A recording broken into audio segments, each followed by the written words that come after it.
राज्यावर अवकाळी पावसाचं संकट, कोकण पश्चिम महाराष्ट्रात पावसाची हजेरी, आंबा काजूसह रब्बी पिकांना फटका. शिवसेना आमदार अपात्रतेचा निकाल उद्या दुपारी 4 वाजेनंतर. सूत्रांची माहिती. नवी दिल्लीतल्या कायदेतज्ञांसोबत चर्चा सुरू. निकालाकडे अख्ख्या देशाचं लक्ष. 14 किंवा 15 जानेवारीला दिल्लीत महाविकास आघाडीच्या नेत्यांची बैठक. जागा वाटपाबाबत अंतिम निर्णय होण्याची शक्यता.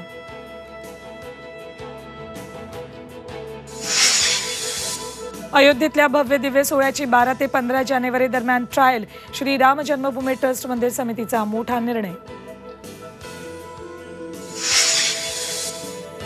आणि भारतीयांच्या बहिष्कारानंतर मालदीव वटणीवर. मालदीवच्या राष्ट्रपतींना यायचे भारत दौऱ्यावर. मालदीवच्या संसदेत राष्ट्रपतींविरोधात अविश्वास ठराव.